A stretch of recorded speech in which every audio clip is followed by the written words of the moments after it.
What is going on, everybody? With the 2026 NFL Draft in the rear view mirror, it is time to break down how these teams did in the draft, how these players fit with their new teams, and of course, talk about how these teams managed to find value in the draft, and ultimately handing out the ever-controversial draft grades. And you know, every year I get comments complaining about draft grades, that they're useless.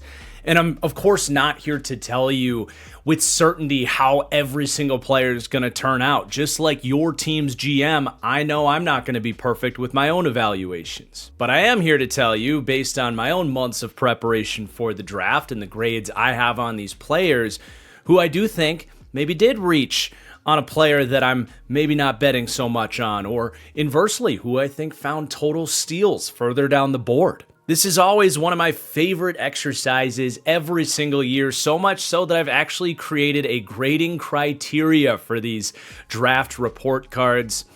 This is so that I can keep these grades consistent from team to team and year to year. And today we're going to be handing out draft grades for the AFC West. And as we get started, if you could do me a huge little favor, and please do hit that like button down below. It's a free and easy thing that really does go a long way towards pushing this video out towards other draft sickos just like you. And if you do, a little football animation is even going to show up on your screen, which is fun. Make sure you subscribe as well so you do not miss any of my draft grades videos. And I'm even going to be revisiting my 2023 draft grades to see how my takes aged from 3 years ago with that class. So you're not going to want to miss that. And I want to begin the AFC West by breaking down the Raiders draft. Obviously, they begin the draft taking Fernando Mendoza, who we've known since like early January that this was going to be the pick. I will talk about it here, but if there are Raiders fans watching that have not seen my Fernando Mendoza film breakdown, I do suggest at some point this summer you give it a watch. It's a deep, like 25 to 30 minute breakdown on all his strengths, weaknesses, even a little bit of discussion back then about what the Raiders should be doing to help support this young quarterback. But to summarize my thoughts on Fernando Mendoza, I think the best way that I've been able to explain this is that I understand why the Raiders have felt so convicted in taking him. I think he is a good enough quarterback that if backed into a corner, you can take him with the first pick in the draft. But I don't think he's the ideal quarterback to take this early. I think in just an average quarterback draft, he's a lot closer to the third quarterback in an average draft than he is the number one for sure. And he is not this like bona fide can't miss. I mean, no quarterbacks are, but he does have some questions about his game. I think the infrastructure at Indiana was quite easy on him. He had excellent pass protection. He had really an offense that allowed him to push the ball outside the numbers to some excellent wide receivers. They didn't ask him to get to second reads quite often. They didn't ask him to attack the middle of the field quite often. I do think we saw when there was pressure, physical pass rush pressure, there was some shaky moments with him in terms of pocket presence and, ability to play outside of a cozy, comfy structure that he had at Indiana. So obviously the Raiders will want to give him, especially at a young age, the best pass protection and the best pass catchers to create that cozy infrastructure to the best of their ability. And I do love pairing him with the young Clint Kubiak, the new head coach with the Raiders. I think that's going to be a very fun pairing. And I do like that they brought in Kirk Cousins because I think it's a great litmus test. You don't want to throw these guys out too early. They're going to let them come in and compete, and I think that's a great bar to set. Like, hey, when you're better than Kirk Cousins at 37 or 38 years old, whatever he is, then you're ready to play in the NFL. And that could be week 1. It could be week 4. I don't think it'll be too much later than that. I do think we see Fernando Mendoza relatively early in this season. And while I questioned some of the potential weaknesses in his game just a minute ago, it is definitely worth mentioning, like, he has the goods to be a franchise quarterback in the NFL. He has an excellent arm. He's accurate. He plays on time. What everybody loves about him is he has that competitive toughness, that leadership in the locker room. That's really what set it over the edge, I think, with this very large hype train that was Fernando Mendoza that has led to him being the number one pick. But he does just have a little bit of a it factor about him coming out of that national championship run at Indiana that a lot of people believe in this guy, and obviously the Raiders do as well. So not a perfect quarterback prospect. I don't think this is the ideal number one pick in the draft. That's why I give this a B grade for Fernando Mendoza. Still a very good pick. I'm not even suggesting that there were necessarily other routes the Raiders should have gone. I did think it was interesting to at least entertain what they could have gotten in a trade down scenario to just really build up this infrastructure for a different quarterback. But I fully understand them just taking the quarterback and then trying to build the infrastructure. And now we get to watch and see how this goes and also analyze the rest of this draft, which I'm going to be honest, man, because I do feel this way about Fernando Mendoza, that when I take this guy 101, knowing who he is as a quarterback prospect, my immediate goal becomes giving him every chance to succeed here. Wide receivers, offensive line. I know the defense has some holes, but I feel like in free agency, they did a good job patching up some of those holes. I would have been much more focused on higher offensive line talent, higher wide receiver talent, especially for this Raiders team.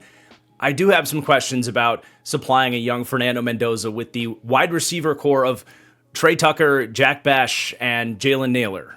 When you had opportunities in this draft to take really good wide receivers, you had opportunities in this draft to give Fernando Mendoza his guy, Elijah Surratt, at Indiana. Talk about what could have been a perfect opportunity to make him comfortable and give him someone that is great at converting the back shoulders and sideline throws that Mendoza is so good at. So as we get to the rest of this draft, I do actually have some questions about the direction that the Raiders went and even the players that they went with. So with this sixth pick in the second round after a trade down, they go with a player that got a lot of hype in this lead up to the draft. The last 2 weeks, this was maybe the hottest name out there, Traden Stukes, a 25-year-old hybrid defensive back out of Arizona who has had a history of knee issues that I was much lower on, man. I had a third to a fourth round grade on Traden Stukes. The age, the position he plays, the injury history, there's a lot of just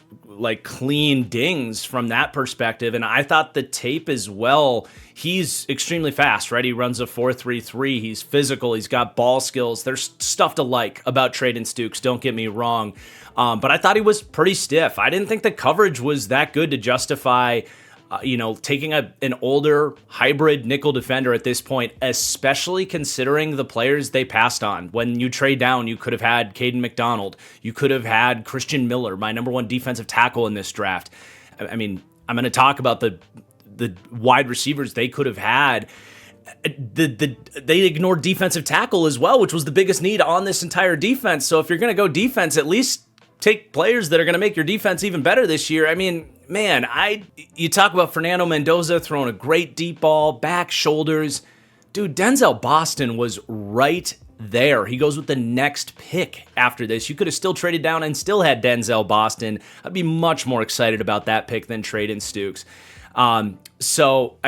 There is a path for Stukes to really surprise and be this guy that got all this pre-draft hype and ends up going, I think, a lot higher than people assumed he would about 2-3 weeks ago, right?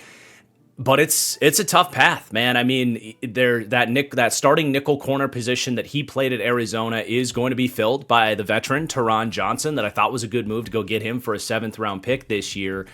There's a lot of talk about him switching to safety, which he's played some strong safety stuff, kind of that slot corner, strong safety hybrid role. He was a nickel defender at Arizona, but there's been a lot of talk about him being more of a free safety and playing from the back end. He played 19 snaps last season as a true free safety, as a safety that lined up more than 10 yards from the line of scrimmage.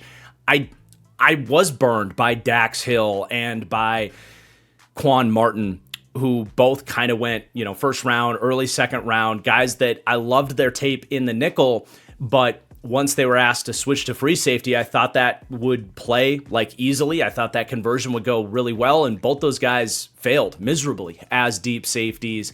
And I don't think Traden Stukes was the player that those guys were at 24 years old. So I really don't like this pick, man. I see the upside in the player. I think eventually if he becomes a dominant big nickel, which is where the league is going, you could eventually get to a point where you can justify this pick, but when you have opportunities to, I think, fill bigger needs on the defense with better players at defensive tackle, which were bigger needs at a bigger position of value, or take a guy like Denzel Boston, who would have been such a perfect fit for Mendoza, or hell, if you're looking for a safety, I think Emmanuel McNeil-Warren is a better safety prospect. I ultimately give this pick a D. I do. I just really don't like this selection for the Raiders going this way. Not to mention just you're a rebuilding team taking a 25-year-old nickel defender that has had knee issues. Like, man, it's a tough sell for me. I almost gave it an F, but I do see the upside in the player.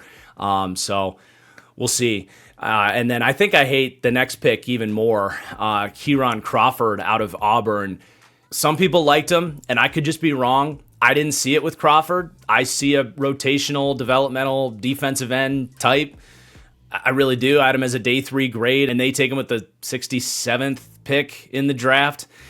I mean, I think this edge room was already pretty deep. You have Max Crosby. They signed Kwity Paye. They have Malcolm Kuntz back here. They did have Charles Snowden, who played really well last year, but they go and release him as a result of this draft pick.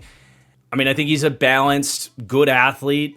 Had a good final year. I didn't see dominant pass rushing tape. I didn't see dominant run defense tape. I think he's going to be at best like an edge 3 in the league, like a rotational edge. And I don't think you needed to take this player here, especially when, again, there's wide receivers in this draft to be had. You could have addressed defensive tackle here as well.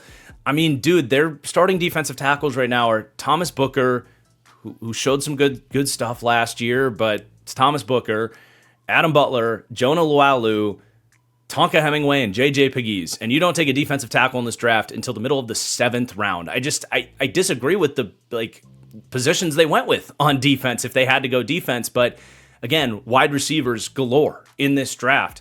So many directions you could have gone at wide receiver. Again, Elijah Surratt was someone I thought with certainty heading into day 2, the Raiders would find a way to get for Mendoza because their chemistry was so great, and Surratt's a really freaking nice player, man. I had a 2nd round grade on Elijah Surratt, so I thought that was such a no-brainer to do at some point in this draft, but you could have swung for upside. I mean, there were so many names available at this spot instead of Kieran Crawford. Chris Bell coming off the ACL, a lot of upside. Chris Brazzell, Brennan Thompson, who goes to the Chargers, we're going to talk about. Even further down the board, I would have liked picks better, like Skylar Bell, Zachariah Branch. I don't know, man. I hope I'm wrong. I hope they see something in Crawford that I don't, and he becomes a quality starter for them. But I think he's going to be a part of the rotation and just be fine. Not worth this pick, in my opinion. So I gave that a D as well. Now, I do like the Trey Zune pick at the end of the 3rd round. It's about where I had him going. I like that he is, I like this as a fit because he's extremely moldable in terms of what position you can ask him to play. I thought his tackle tape was pretty good. He's not the strongest guy, so he can get, be vulnerable to speed to power bull rushes out there. But I think he can play guard. He did play center at Texas A&M. So for an offensive line that's, they're sliding pieces around. They're trying to find the right lineup and that kind of stuff. I love Trey Zune as a pick for them. I wouldn't take that one back. I think that one makes a ton of sense. It raises the floor of the offensive line. If any of the pieces they're counting on get hurt or don't develop well or don't fit at certain positions, Trey Zune is a really nice flexible piece with a high floor to drop in there.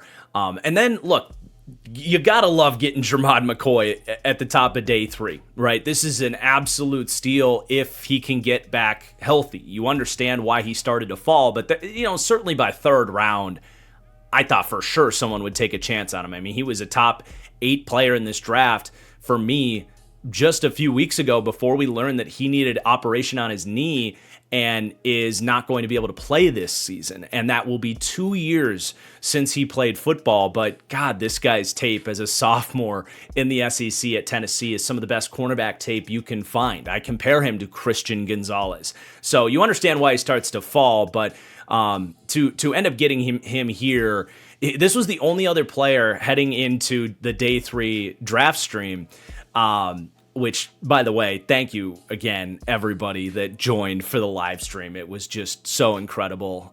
Some of the humor we had with the chat on day 3 and all the analysis, it was just a huge success. So just quick caveat there. Thank you guys for joining for the live stream. But as we headed into day 3, I was saying, like, this has to be Elijah Surratt, right? Pick 401.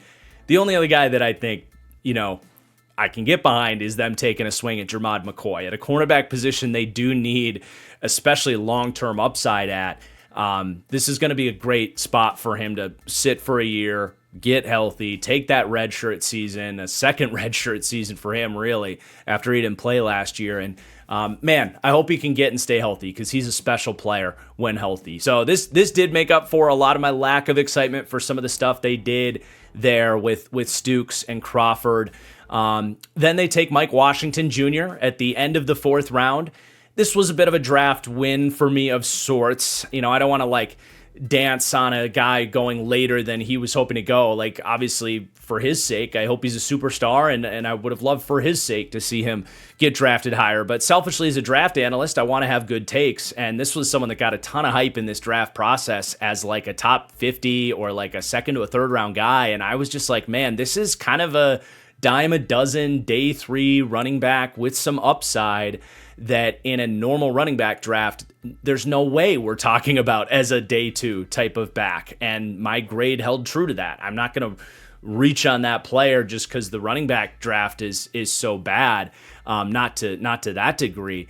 But this is about where I always saw Mike Washington as kind of an Isaac Guerendo type of prospect. He's got theoretical straight line speed and size that is exciting. His vision's not good. He fumbled the ball. He's an older prospect. Outside of 3 plays, he creates nothing in the backfield. He has very heavy feet and gets caught in the backfield with slow acceleration, slow anticipation. There are 3 or 4 plays though where he had this crazy 3-cone, for example. I think he had a 6. I've got it right here. Yeah, 6.96 3-cone was excellent.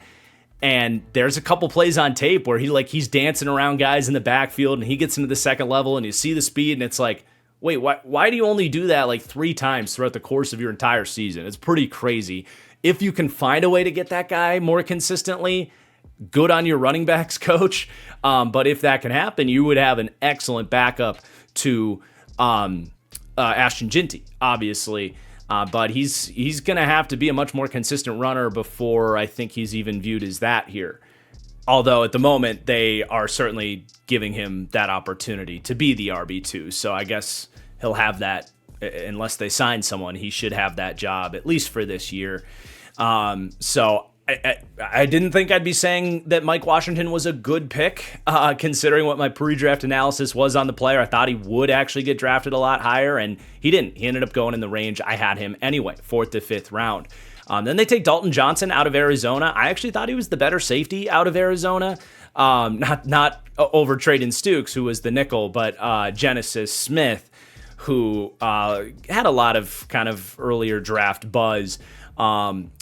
Johnson's he's a playmaker, man. He's undersized. He's kind of that nickel, split safety. You don't want him around the box. You don't want to ask too much of him from a physical demands standpoint, but I liked his coverage tape. I think he saw things well. He clicked and closed well. He played fast. He played physical and had good ball skills. I definitely think he's going to be more comfortable as a safety than his teammate there, Traden Stukes, immediately. I wouldn't, if they're asking Stukes to step back and be more of a, starting safety next to Jeremy Chin, I would not be stunned if Dalton Johnson just kind of wins that job and they stash Traden Stukes to be the eventual replacement for Teron Johnson there.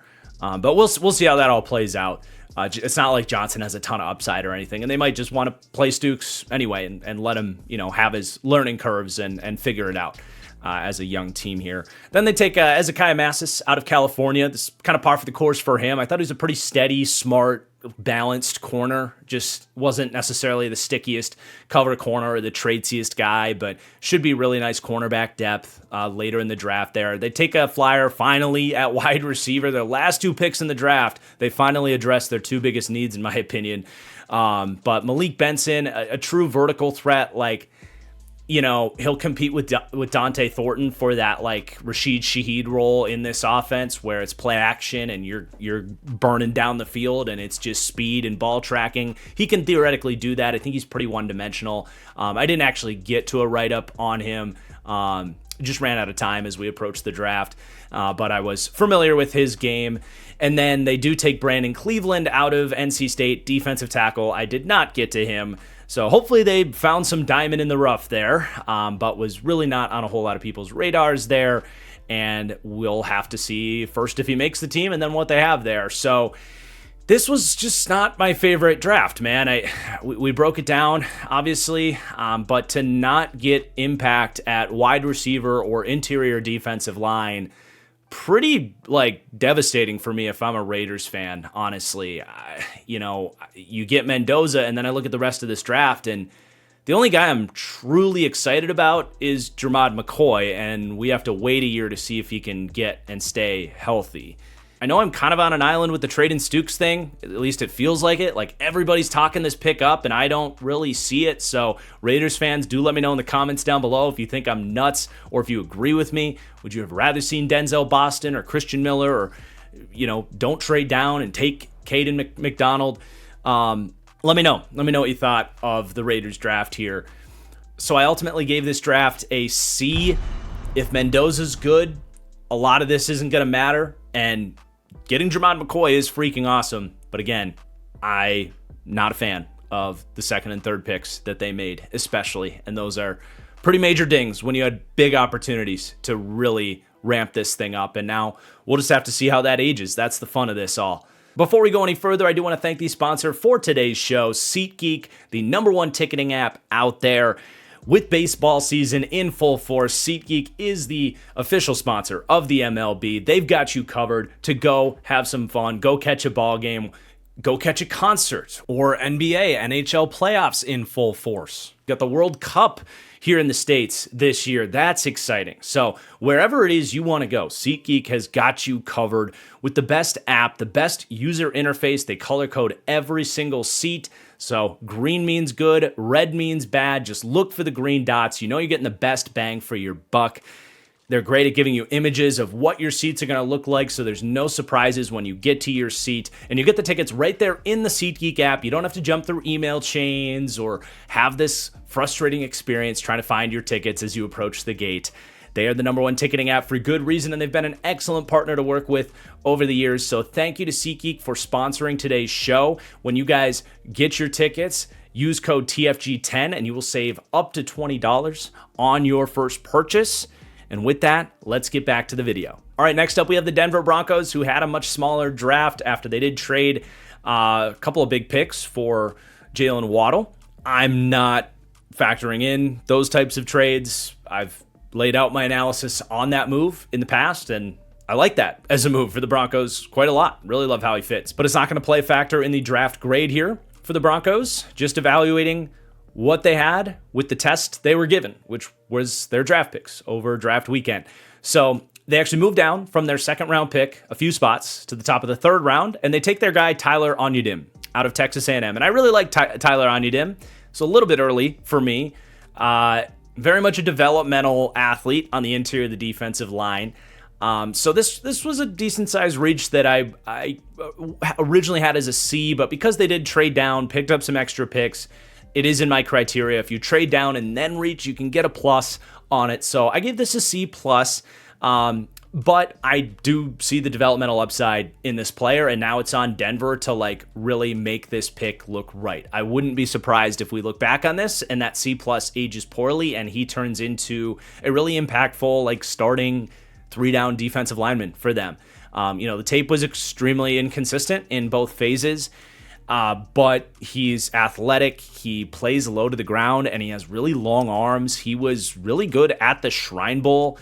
And you could see the coaches really fascinated by him. Just he's filled out, the movement skills, the length at that size are very translatable if the skill set can come along. So I do see the upside in this player. I certainly don't hate the pick. It's just, for me, it's not the most exciting pick either. I don't think you're getting an impact from this guy in year one. I'd be pretty surprised. It'd be an incredible coaching effort if they did. But maybe year 2, year 3, he can become a nice starter. So I did go with a C plus just because it was a little bit early, but I see the path. And then they take Jonah Coleman. And this was, I think my running back analysis this year, other than me maybe, I guess, being a little bit high on Emmett Johnson, because I did think he was a day 2 guy and he goes like 5th round of the Chiefs, but being lower on some of these guys like Mike Washington and Jonah Coleman did age well. Coleman was my RB8 and I had a 5th round grade on him, and a lot of people liked Jonah Coleman, and I don't see a running back that you want to give a lot of carries to at the next level. I think he's extremely slow. I actually question his vision at times. Like, I think he was apprehensive to hit holes, and that does not pair well with a guy that has really poor acceleration and feels like he is stuck in the mud when he tries to get going. He does not have long speed either. There's things to like about Jonah Coleman, but I see a role-playing running back in the NFL as a pass blocker, a pass catcher, and a goal line back. And fortunately for the Broncos, that's kind of exactly what they need. And you'll be familiar, Broncos fans, with my pro comp on Jonah Coleman. It's Samaje Perine, who did exactly those 3 things here in Denver, in Kansas City, in Cincinnati. There is absolutely a spot for a Jonah Coleman to do those things in the NFL, and they don't really have that on their team right now. I mean, especially if J.K. Dobbins gets hurt again. Now, I will say, like, I'm doing all my dynasty rookie drafts and stuff, and Jonah Coleman's going like top 15. Be careful, man. I don't see this being a guy that's like, there's obviously opportunities here for a running back to emerge behind a really good offensive line in Denver. I'm betting against that being Jonah Coleman. Like, again, I think he's Samaje Perine. I think that plays a role here. I think that's a decent use of a 4th round pick. I had a 5th round grade on Jonah Coleman, where I think a lot of people are going to say this was a steal to get him here. I don't see it that way. I think this is about who the player was. And I do like how he plugs into a backfield that has some speed gadget guys like RJ Harvey and Jaleel McLaughlin. Tyler Beatty is still there, or Bidet is still there as well. And then they have their like workhorse early down runner in J.K. Dobbins. And now I think if you want, an extra man in protection and a really good screen threat, like Jonah Coleman's really tough to get to the ground because he's like built like a bowling ball. And especially when you get him out towards the sideline on swing passes or screens, like slot corners and outside corners and safeties do have a really hard time getting him to the ground. It's the defensive linemen and linebackers as a runner that are obviously going to have a better time getting him to the ground, wrestling him to the ground, really. So decent enough pick there in the 4th round. Things I like about it, things that I have to probably push back on, a pick that I think a lot of people are probably going to call a steal, and I just didn't see it that way. But then they take Cage Casey out of Boise State a good bit early for me. I think there were better offensive linemen on the board straight up. I do think he probably ends up a guard for them, and maybe he surprises in that move inside. But I did watch him as a tackle, and it's kind of hard to watch, man. Like, he does not move well at all. And when they left him on an island at Boise State, not even against the best level of competition, like, couldn't get depth, couldn't move his feet. So honestly, I probably should have just left him as a guard, where maybe he can turn into like a decent, smasher on the inside of your offensive line. I think he got after it in the run game. It's just his athleticism is a limiting factor. I thought he was draftable as a backup, likely, guard conversion type of guy. I don't think you needed to take this player with the 11th pick in the 4th round. So that's how I saw the player. Thought that was a little bit early. And then Justin Jolly is fascinating. This is right where I had him, 5th round. He was like a poor man's Harold Fannin Jr. in the sense that you watch him at tight end and you're like, wow, he's really small. He's not very fast, but good football player. Justin Jolly had some of the best hands in this draft at any position. You put the ball in his area, he's going to find a way to get the ball, bring it in, secure it, in traffic, at the sideline, body control, like really a smooth catcher of the football. But just unfortunate traits, man. He's got a thin frame. He's not really going to be an inline guy. He's not fast. He's actually quite slow and doesn't separate really well. So this is a 5th round bet on someone that just had good college tape. Most of these day 3 picks, it feels like teams are taking, athletes and swings it upside, guys that need to really come along. It's like, no, Justin Jolly kind of is what it is. It's just a matter of, can his game translate? I actually do see the role here, though, in Sean Payton's offense. He's always had that big slot, right? Now, I think they have some guys that do that for them right now. Evan Ingram is still there. You have Devon Vele did this really well for them, but they traded him, obviously. But then Pat Bryant really played that big slot role for them later in the season last year as well, just kind of working the seam, running quick hitches, being that reliable short intermediate pass catcher.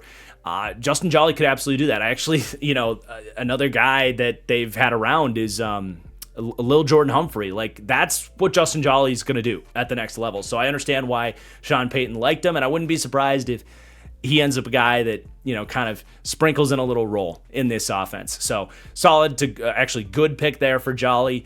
And then a bunch of late 7th rounders here. So I did not get to Miles Scott out of Illinois. We'll see what they can find in him. They take Dallin Bentley out of Utah, who was right behind Justin Jolly in my tight end rankings. So Jolly was tight end 10 for me. Dallin Bentley was tight end 11. A lot of upside here.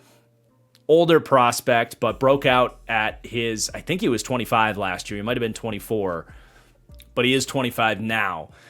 But he's kind of a fascinating watch, kind of a min-maxed tight end where he's pretty fast. He actually doesn't really drop the ball. He's got good, strong hands, and he's got decent size, about 6'4", 253, strong, like straight line speed train type runner after the catch. But he's pretty stiff, not a lot of elusiveness. And really not a run blocker at all, and really struggled to catch the ball through traffic in what I watched as well. So he's got some pretty serious things to work on at that age. That's why he falls to being almost Mr. Irrelevant, the pick before Mr. Irrelevant. And then the Broncos take Red Murdoch, and talk about wanting to have draft victories. I called it, man. I said it on Twitter. Red Murdoch would be the perfect Mr. Irrelevant, and here you go. And I love that Sean Payton leaned into the bit, because this guy is just a hilarious football player, generally speaking. Like, great name, Red Murdoch. He plays linebacker with his hair on fire, literally. He's got the dreads, but he hits about as hard as anybody in this draft. But because of that, he misses a decent amount of tackles, because it's not like he's got good form, but he knows how to hit hard.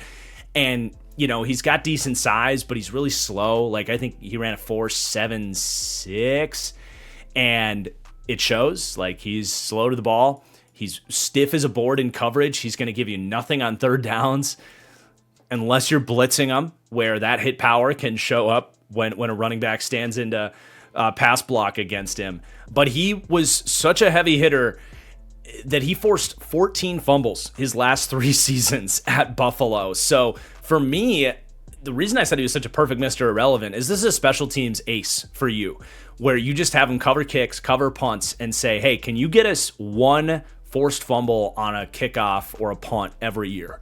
And if you can do that, that's actually, like, you talk win probability, and you see those win probability charts and all that stuff and those drastic changes.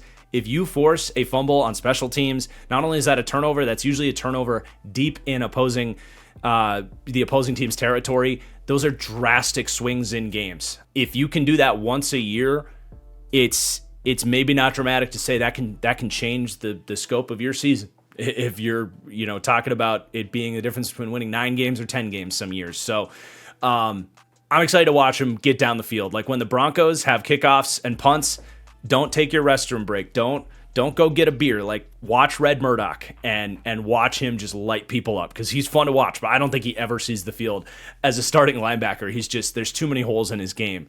But a very fun pick at Mr. Irrelevant there. And then another linebacker here they find as an undrafted free agent. I like to call out undrafted free agent steals when they stand out to me. Torian York, another outlier type of player. I actually had him as an early day 3 player because he's one of the smartest players in this draft, and he's athletic. He's 21 years old. The problem is he's tiny.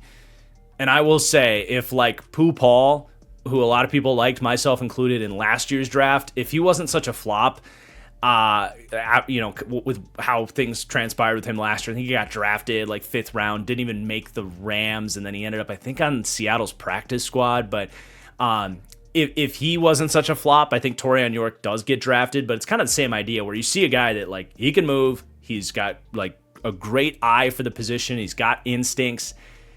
It's just unfortunate watching him try to play the run, to take on blocks, and then like he misses a lot of tackles because he's got really short arms and he doesn't have the play strength to wrestle big running backs to the ground. So he's got severe physical limitations, but his tape was pretty damn good. Like he covers well.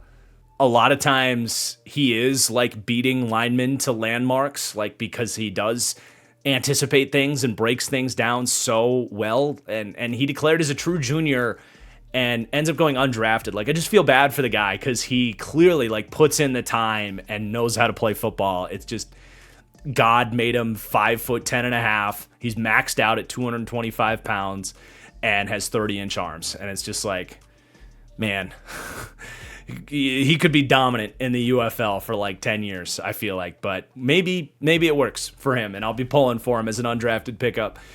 So, you know, not a ton to take away from the Broncos when they don't pick until the third round. But even then, I didn't really walk away like blown away what they got. I think they got role players, you know, down the board and a developmental defensive tackle early in the third round with what was their second round pick, and reached a little bit on Cage Casey in my opinion. So I ended up going with a C+ on the Denver Broncos, but a draft that might just not be super consequential considering the capital they gave for Jalen Waddle. That's the big thing they're looking for there.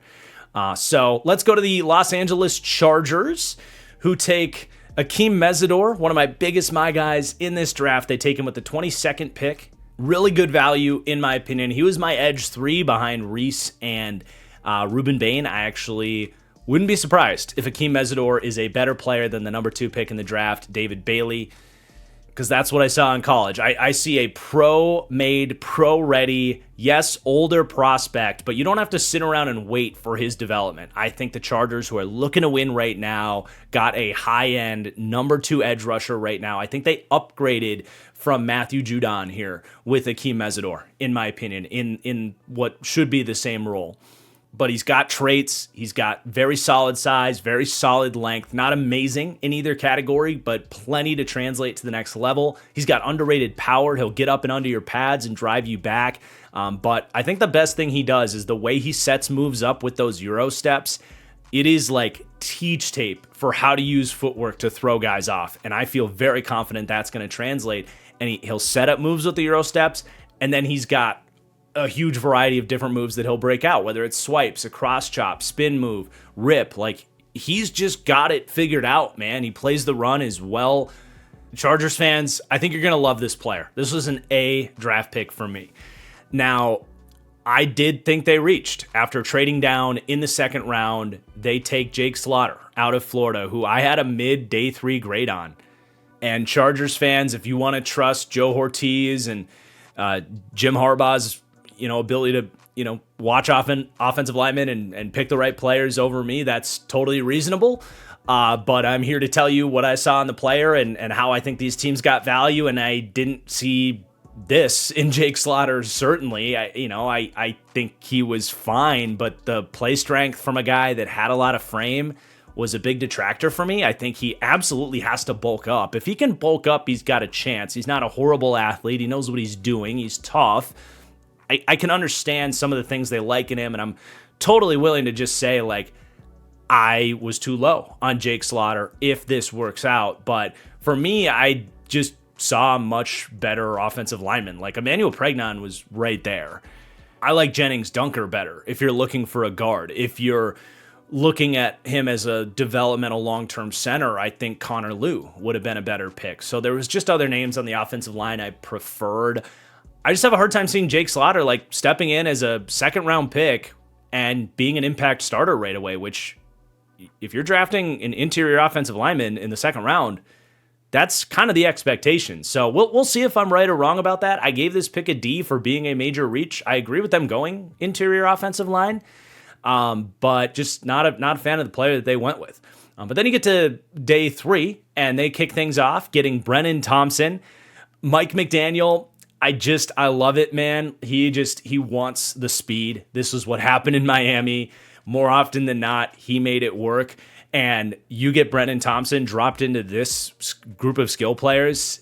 I mean, it's just another chess piece for Mike McDaniel. I really like this, man.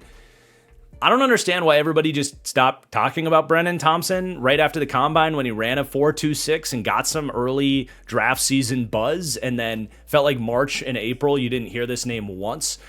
But I like Brennan Thompson, especially in a Mike McDaniel offense with Justin Herbert throwing him the ball. He's one of these guys that's smaller and has a smaller catch radius, and even if he's getting open down the field, you need a quarterback that can launch it down the field without the defensive backs able to, get time to catch up, and you need a quarterback that can place it on him accurately, and I do think Justin Herbert is one of those guys that can do that.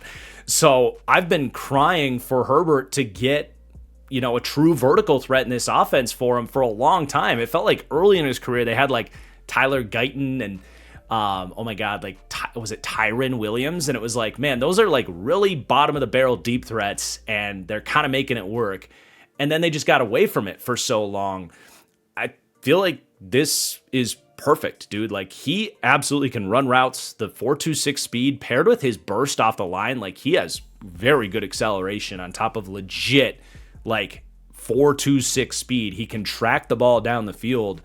I'm excited for Brennan Thompson, man. I don't know how much he's going to play in year one, but I do know that Mike McDaniel's going to know how to use this guy. I mean, there is a lot of Jalen Waddle in Brennan Thompson's game. I'm not afraid to say that.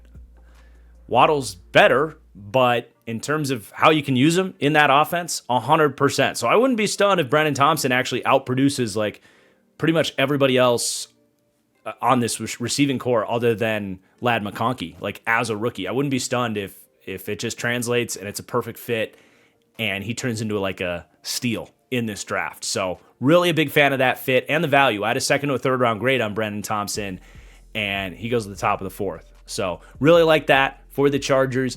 And then they take Travis Burke in the middle of the fourth. He's kind of a developmental tackle for me. This is about where I had him going. I think this is a good pick. Just to kind of get him in the development pipeline as a swing tackle. You've got both those tackles coming back from injuries.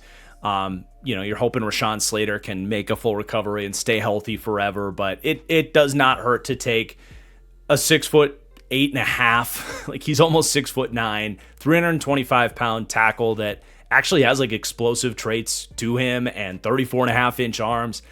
He's a mountain of a man, and going against the level of comp that he played against at Memphis, it was pretty straightforward for him to just be bigger and, stronger than whoever he was facing for the most part. There's some glitches in his technique. I do think he's a pretty rigid mover. So there's some concerns about being left out on an island against like NFL athletes there, but he's very big, very long, and very strong. So there's a chance for him to turn into something.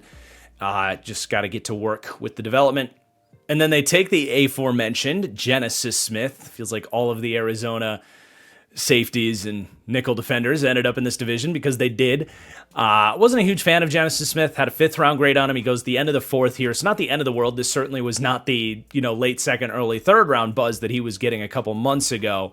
It's just not the reality of him as a player. Like, he's a very flawed safety. He's got a chance of being decent if he can improve his tackling and his coverage anticipation. He's got decent long speed. He ran a 4.5. He's 6'2". He's got length. Like, there's some good moments of coverage from him on the back end. So I do think long term, like, can he be that true strong safety role in this defense? Not the big nickel role. He's not a good enough run defender to do that. But if he can become a more physical tackler, can he play the sort of Tony Jefferson where you're playing a lot of intermediate zones, but you're able to rotate and be the too high guy when you play cover 4 or cover 2?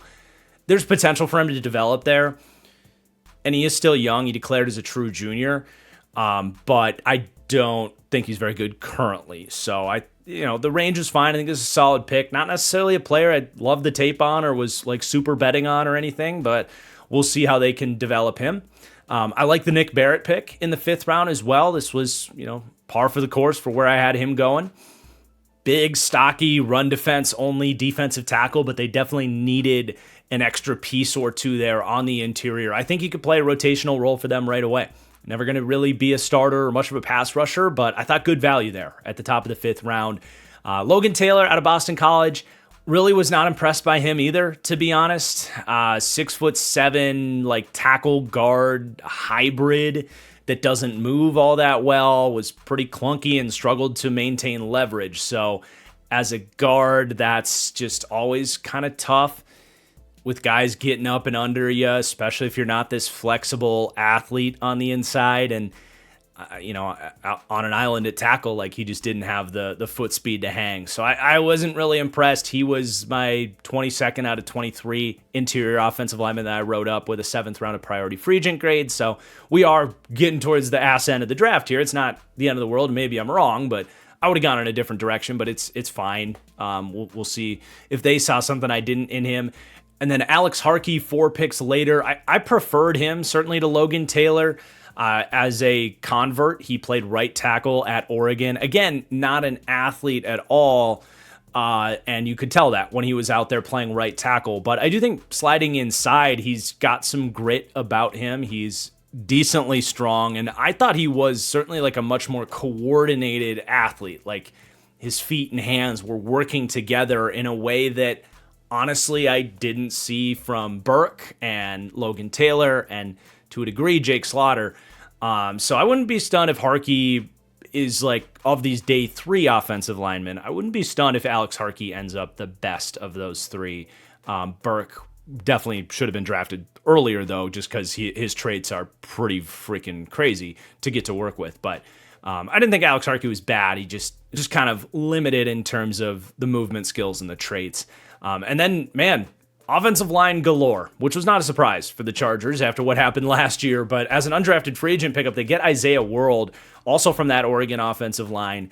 And he's also very fascinating. Like, I just like the idea of getting Travis Burke and Isaiah World. I think in terms of like day 3 values, just getting unique athletes that can really move for big guys, World and Burke were great candidates there. Even if he wasn't able to play in year 1 here as he recovers from the injury, I did think World would go 4th or 5th round. So to get him as an undrafted pickup and you can stash him on the IR for your first year, that's fantastic. But he's especially interesting to me because he does actually move quite well. Him and Burke are not similar in terms of the types of athletes they are. So you kind of get one like big mauler type, and you get one that's like kind of not super strong, but has no business like being as rangy and as athletic as he is at 6'8", 318 pounds.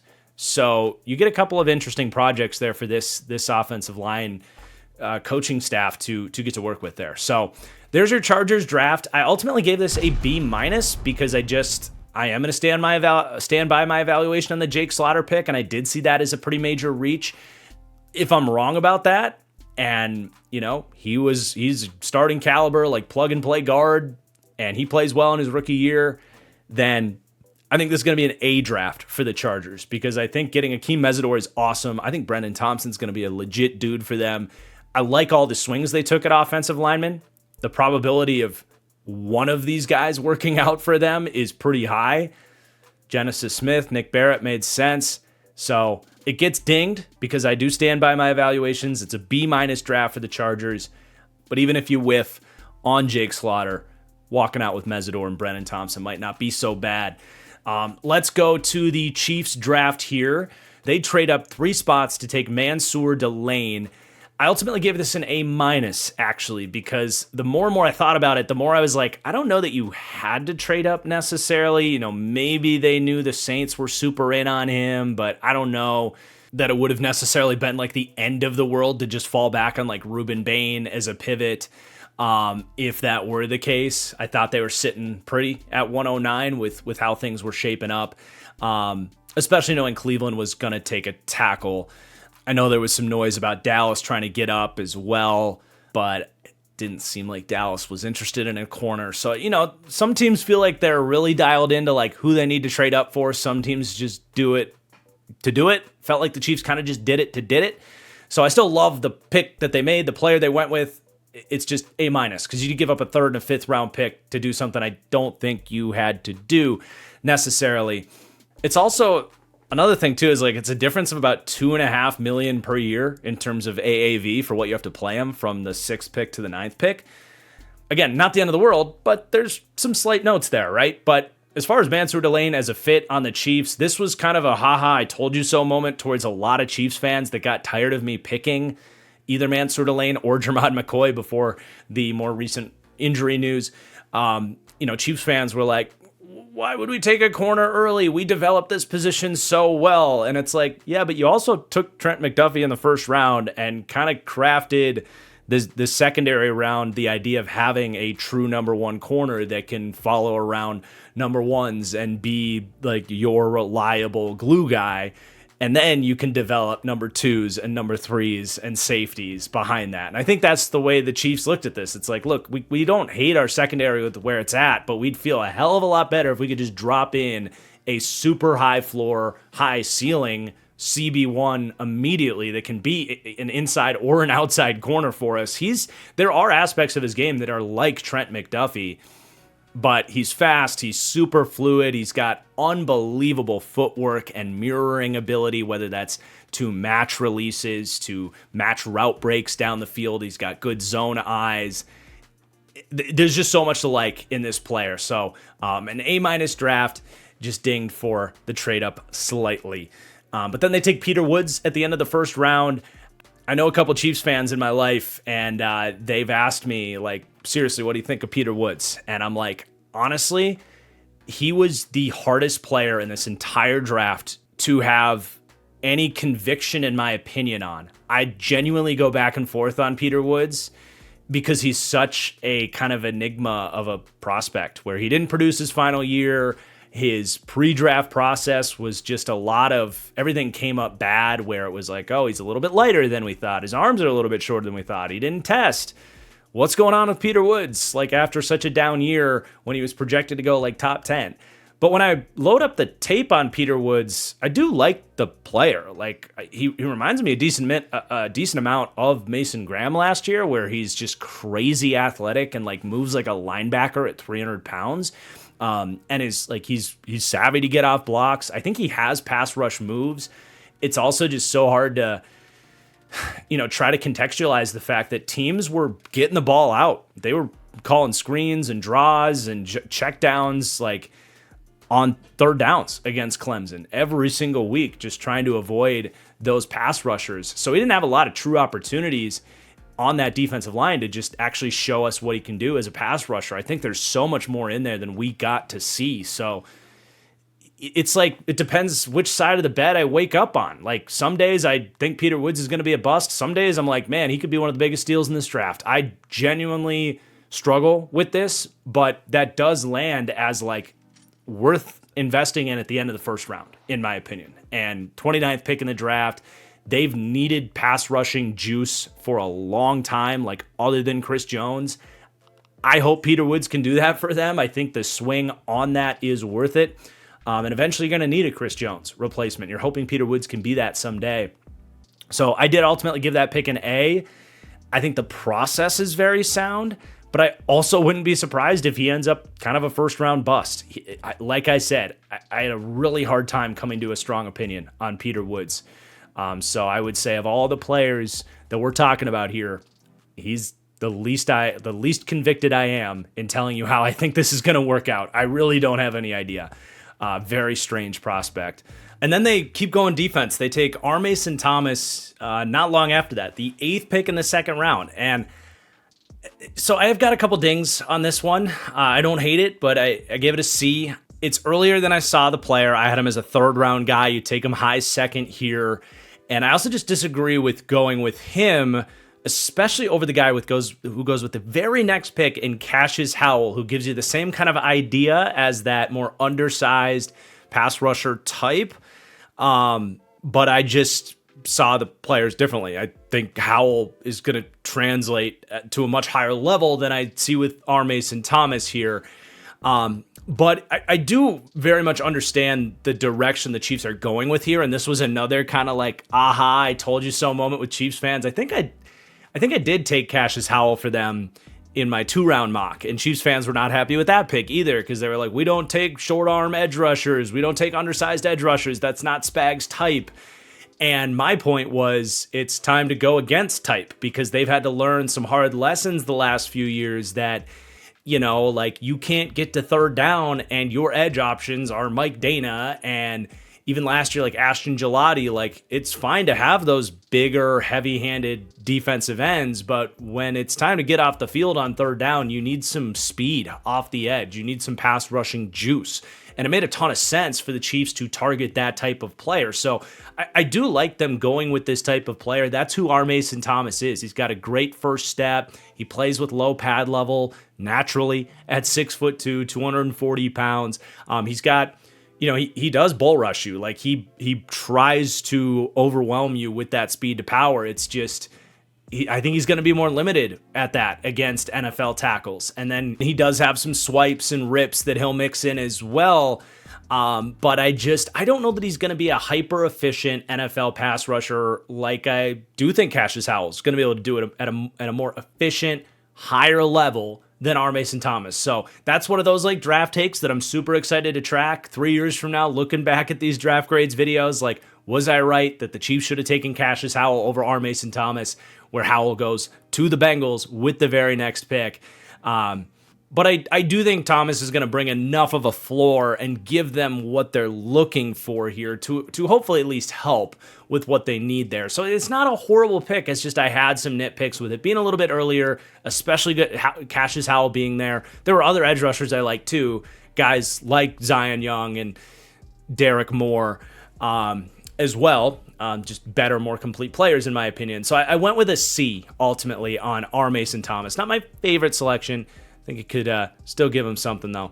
But I love what they did on day 3, really across the board. Jaden Kennedy goes 4th round, which is exactly where I had him. Really a fun watch at Oregon. You can just tell this guy knows ball. He's not the biggest guy, but he's a really good mover. He's sticky in coverage. He plays the run hard. And he kind of has the flexibility to be a true slot corner or a safety for them, which is exactly what the Chiefs love in these kind of hybrid nickelback types. He doesn't have kind of the size and play strength that I feel like they typically look for back there, but I think he plays above his size at many times. He's just a really good balanced, I think like his floor as just a dime back for anybody is tremendously high, which any team needs a good dime back so you can get into 6 DV packages, but I think he could be a starter either in the nickel or as a safety as well if things go well. So I really like that pick. And then Emmett Johnson in the 5th round was exceptional value, especially in this running back class. And it's another player I'm excited to kind of see how he looks. I mean, he's not going to get a ton of opportunities, but as an RB2, I think he could be one of the more efficient RB2s in the league. Honestly, dude, like he's got great vision. He's super slippery between the tackles. He's a great inside runner, which is what they're going to ask him to do here. Obviously, they gave a bunch of money to Kenneth Walker. Like, they're not going to need Emmett Johnson to be a starter, but you have two kind of somewhat similar type backs. Emmett Johnson doesn't have the speed of Kenneth Walker, but both of those guys, super elusive. You can go inside zone, outside zone, whatever type of scheme you want to run with those guys, you can do it. And both are great pass catchers as well. So you have just a guy that can play 2 drives a game, keep Kenneth Walker fresh, keep him healthy. And if Walker has to miss a few games, as he has over his career, I think Emmett Johnson can absolutely plug in and continue to give you what they are trying to get this offseason, which is just better, more explosive running back play. So really a great value there in the 5th round, in my opinion. I said that was a steal of a pick, especially considering where this running back class was. I think a lot of worse running backs were drafted ahead of Emmett Johnson. Then they go Cyrus Allen out of Cincinnati, really a high floor slot wide receiver, great route runner, good hands, solid shiftiness after the catch. He's going to give you exactly what he's advertised as, true slot, third down work to get open in the short to intermediate game. He can absolutely do that. Maybe he becomes like a full-time starter for you, but as a part of a kind of wide receiver rotation where I feel like the Chiefs kind of move guys inside and out, absolutely see how he fits here. And then at the very end of the draft, the 33rd pick in the 7th round, My number 3 quarterback in this draft, Garrett Nussmeier, goes to the Chiefs. And I really don't know why Nussmeier falls here. It's possible that the kind of like cyst on his back situation is more concerning than maybe like the agent let out. It could be a medical thing with him. I saw some swirlings that, maybe he was a little bit too cocky in interviews. I don't know. That's just something I heard through the wind. But regardless, I think this is great value. I liked Garrett Nussmeier as a day 2 quarterback prospect, someone that kind of had some upside to maybe be a starter. I mean, he's got the coach's son background. He sees the game really well. He's a little bit of an aggressive decision maker. Like, you got to find that right balance with him or he's going to throw too many picks at the next level. But I think he's got a decent enough arm to make it at the next level. I love his pocket presence.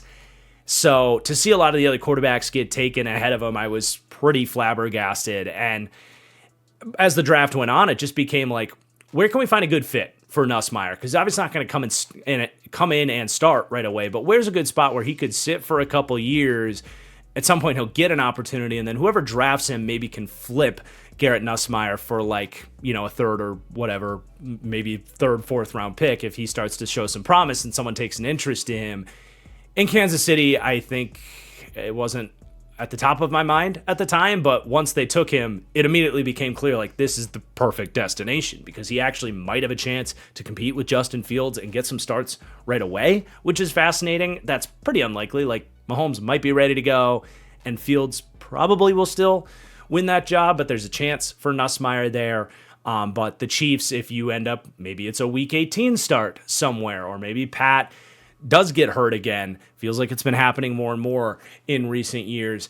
If Nussmeier just gets a couple of starts and a couple of years to be groomed by Andy Reid and this infrastructure, like, I could absolutely see a world where he's able to climb his way back up into the framework here. But if not to be a starter somewhere someday as a backup for the Chiefs with the price of a late 7th round pick, I think he's going to be an excellent backup for you for the next 4 years. And if Pat is getting banged up, that has tremendous value for you. So really a big fan of that pick at the end of the draft.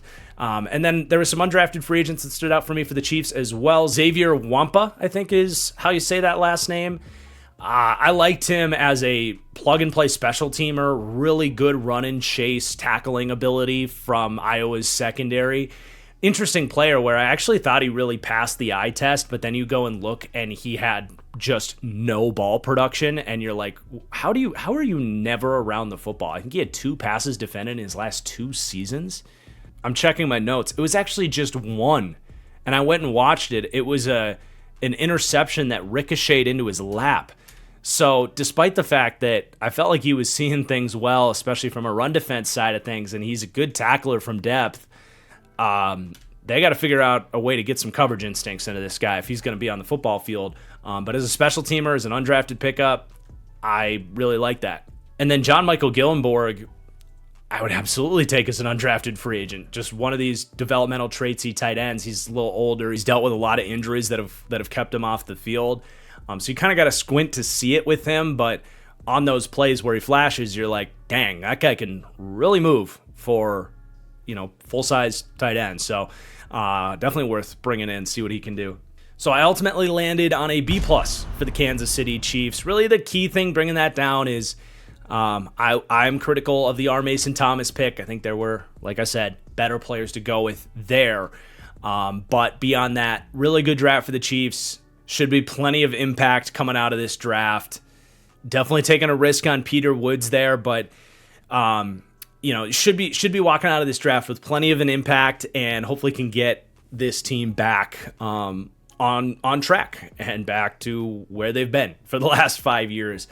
Doesn't feel like it's that much to ask for this team with what they've shown us in recent years, but last year was frustrating. So hopefully this class can get them back for Chiefs fans where they want to be. But that's going to do it for today's draft grades videos. We've got 2 more divisions left to go fans of those South divisions, thank you for your patience. We'll be getting to those as soon as possible. Make sure you are subscribed so you don't miss those coming up. Going to be getting started on deep dives very soon. We're going to finish these up. We're going to do revisiting of my 2023 draft grades, and then going to get started right away working on those deep dives, which I'm very excited about. I know many of you guys are excited about it as well.